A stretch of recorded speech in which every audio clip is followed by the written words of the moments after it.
Hi, everyone.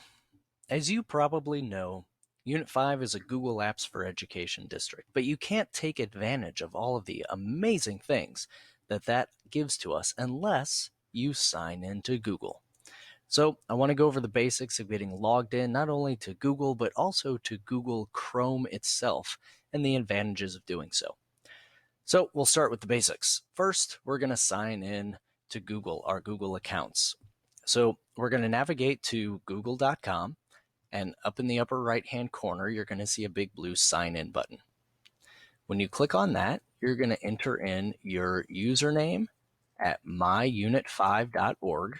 That is your Google account. That is also your Gmail address. And next, you're going to put in your password. Now, as of the fall of 2016, your school district password is going to be tied to your Google password. So changing your school password will change your Google password. And there have been a lot of information sent out about what these passwords should look like. If you have any questions on those, you can talk to your building technology coach or your instructional coach. If you're on your personal school machine, right, your laptop, then I would suggest leaving this button checked, the stay signed in button, because not many people are going to be on your school laptop. But if you're on a desktop in your room, you may want to uncheck this stay signed in button. The other time that this becomes a problem is if you let a student sign into their Google account on one of your classroom computers. They might stay signed in while they're logged onto that computer under your account, which can cause problems when you're trying to get into your Google account, but their Google account is on there. So you'll definitely want to tell the students to uncheck that button if they're getting onto your computer.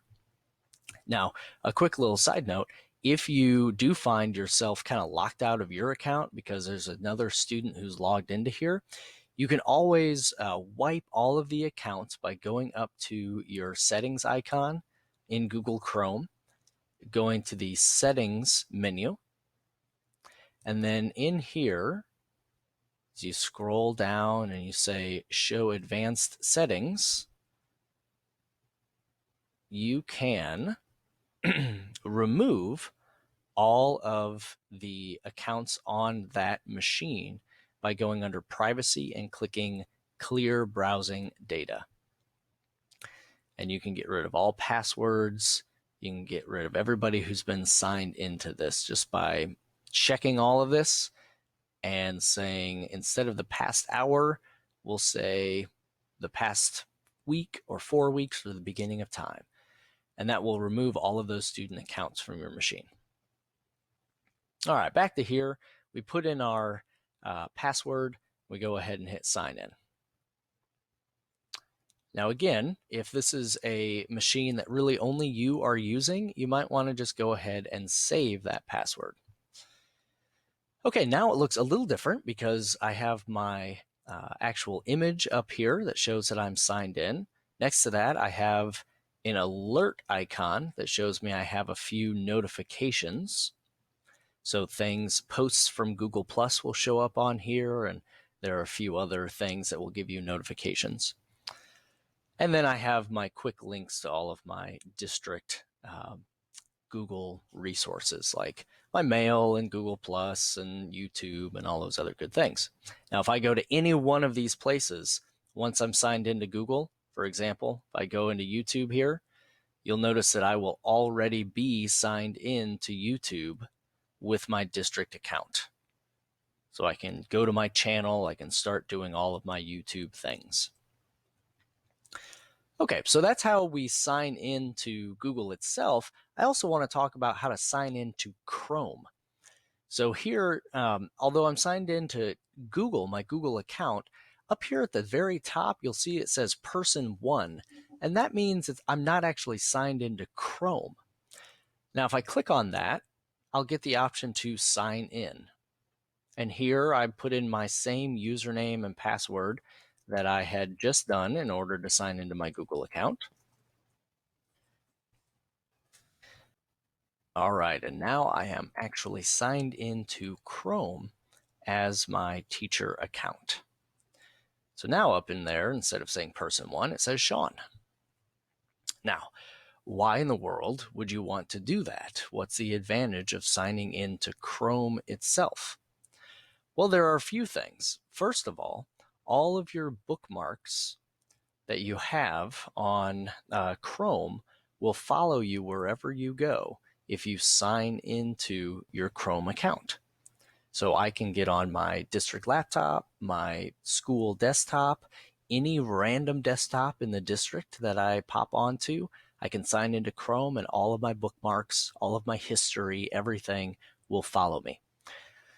That's it. It's an advantage. Now, what you'll also see here is that these little icons are starting to fill in up at the top. These little icons are Google Chrome extensions. They're like special programs that you can attach to the Chrome web browser itself. So when I sign into Chrome, all of those follow me as well. So some of these are quite useful. You can use them to take screenshots or do recordings. You can, I have quick access to Google Keep, which you can find videos for elsewhere. I can save things to my Google Drive using these extensions. And as long as I'm signed into Chrome, it doesn't matter what computer I'm on. All of this will look the exact same on any computer. Now, another nice thing about this is that you can sign into multiple different Google accounts at one time. So you'll see that I have a teacher me, and I also have a coach me. And I might have a personal Google account here as well. And I could have all of these sitting side by side. And if I sign into another one, you'll see this one says U5 Tech Coach up there. This is my teacher one. This is my technology coach one. And each one of those can have a different set of bookmarks, a different history, a different set of extensions, and they can open up side by side. So some people have personal Google accounts that they'd like to look at alongside their work account, and signing into Chrome itself is the best way to do that. Alternatively, you can go to your icon and say add account, and you could put another account right here and switch back and forth between them. But there are some disadvantages of doing that, like not being able to have both accounts open at the same time side by side. Sometimes you may want to transfer things between accounts, and you can't do that if you just add both accounts to a single Chrome window. Okay, so to recap here, basically, at the very simplest, you sign into Google, you go to the sign in button, you put in your username and password, and you have access to everything you need. For the smoothest possible experience, as a Unit 5 teacher, you should probably sign into Chrome. And to do that, you click on the little gray icon at the top and just put in your username and password again. And the last thing to remind everybody about is that in the fall, your district password will be linked to your Google password, so that if you change your district password, it'll automatically change your Google password. And you do that, by the way, by logging onto a computer and then pressing the Control, Alt, and Delete buttons at the same time. And that will take you to a window that looks like this. You can then press the Change Password button, and you'll be taken to a window that looks pretty similar to this. You'll have your username already filled in, and it'll ask you to put in your old password followed by your new password twice. And then you'll press the arrow to confirm it. And starting in the fall of 2016, when you do that, it will not only change your district password, but it'll also change your Google password. All right, thanks for watching. And as always, if you would like any clarification, you can leave questions in the YouTube video, and you can contact your building or district instructional technology coaches.